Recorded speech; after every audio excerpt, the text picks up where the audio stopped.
ஆச்சி அதிரசமா விடுங்க, கையில தட்டி சூடான எண்ணெயில பொரிச்சா அதிரசம் ரெடி. மல்லி மல்லி மல்லி மல்லி மல்லி.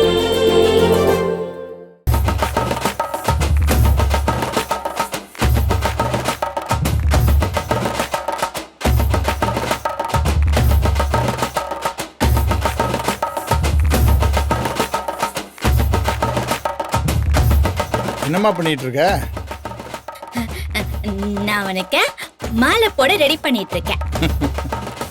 மாலைன்னு சொன்னதும் ஓம் படத்துக்கு நான் மாலை போட்டதாமா ஞாபகத்துக்கு வருது. ஒவ்வொரு தடவையும் மாலை போடும்போது நான் எவ்வளவு தவிச்சிருக்கேன் தெரியுமா? என்ன சொல்ற?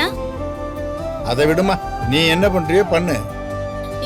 எனக்கு பேப்பர் வேணும், நிறைய பேப்பர் வேணும். உன் மண்டை பெருசா இருக்குல்ல, அது உள்ள போகணும்னா பெரிய மாலை செய்யணும். சரி இருமா, எடுத்துட்டு வரேன்.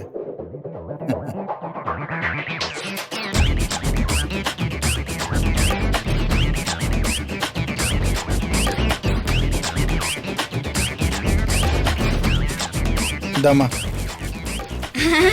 கொண்டு வந்துட்டியா? நிறைய இருக்கா? Super super. அப்போ நிஷாக்கு சேர்த்து மாலை போட்டுடலாம். சரிம்மா சரிம்மா, நீ பண்ணு.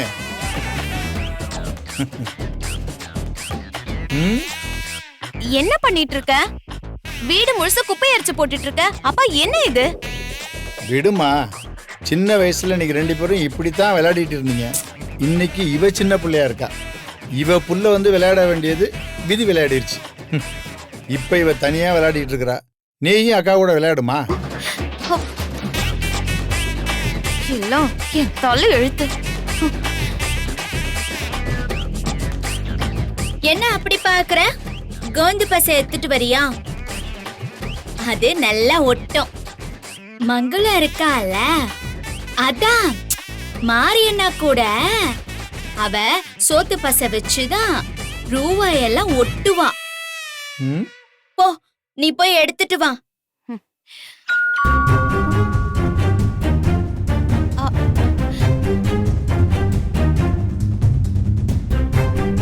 சார் வாங்க சார், வாங்க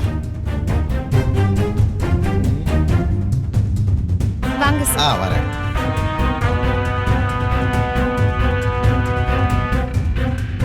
வாங்க வக்கீல் சார், உட்காருங்க. அப்புறம் வக்கீல் சார், என்ன சொல்லாம கொள்ளாம வந்திருக்கீங்க?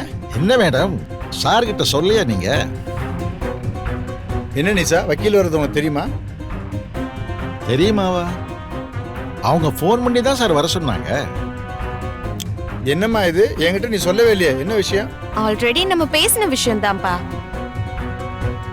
அன்னைக்கு சார் வந்ததுக்கு அப்புறம் திடீர்னு மல்லி வந்து பிரச்சனை பண்ணதுனால இன்னொரு நாள் வரேன்னு போயிட்டார்ல.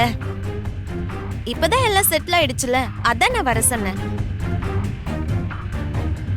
சார், மேடம் எல்லா விவரமும் சொன்னாங்க. ம். ஆமா சார், அது உட்காந்துருக்கால, அது என் மூத்த பொண்ணு ரேணுகா. அவளுக்கு கொஞ்சம், அவங்களுக்கு மனநிலை சரியில்லை, அதானே சார்? எல்லாமே போன்ல மேடம் விளக்கமா சொல்லிட்டாங்க.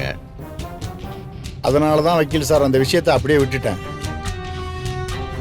அப்பா, சார் கிட்ட நான் எல்லாமே டீடைலா சொல்லிட்டேன். வெண்பா பேர்ல இருக்க ப்ராப்பர்ட்டிஸ் எல்லாமே என் பேருக்கு மாத்தி எழுத சொன்னீங்க இல்லையா?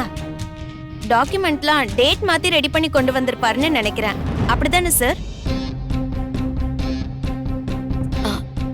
ஆஹா, வெண்பா பேர்ல இருக்கிற சொத்து மொத்தத்தையும் ஆட்டிய பொல்லான்னு பாக்குறா போல இருக்கே.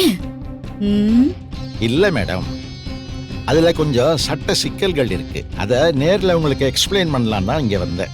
ஏன் சார், அதுல என்ன பிரச்சனை? அம்மாடி, ஏன் இப்படி பதட்டமாகற?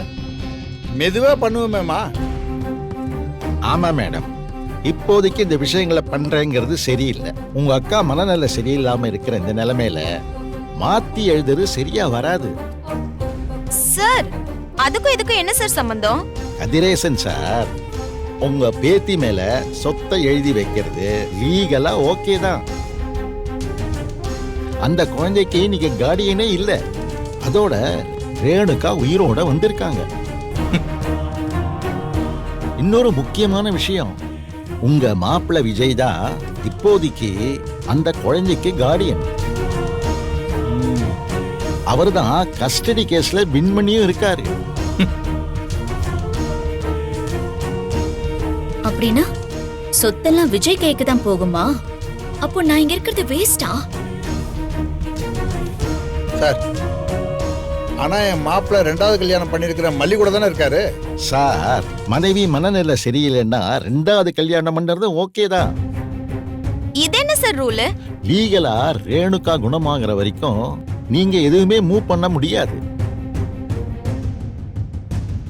மனநிலை சரியில்லாத மனைவி இருக்கும்போது 2வது திருமணம் செஞ்சுக்கிறது பிரச்சனையே இல்லை. அடியே, நீ ரொம்ப உஷாரதான். உனக்கு உன் பேர்ல வர வேண்டியதை சீக்கிரமா மாத்திக்கணும்னு ஆசை அதானே? சார், இந்த விஷயத்துல நம்ம லா கொஞ்சம் சிக்கலானது. அப்ஜெக்ஷன் மனைவி கிட்ட இருந்து போகணும். அதுக்கு இப்போ வாய்ப்பு இல்லை. சோ என்னோட சஜஷன் என்னன்னா, அவங்க லீகலா குணமாகிற வரைக்கும் இத கொஞ்சம் கடப்புல போடுறது நல்லது. வக்கீல் சார், நீ கிளம்புங்க, நான் அப்புறம் கூப்பிடுறேன். சரிங்க சார், நான் வரேன் மேடம்.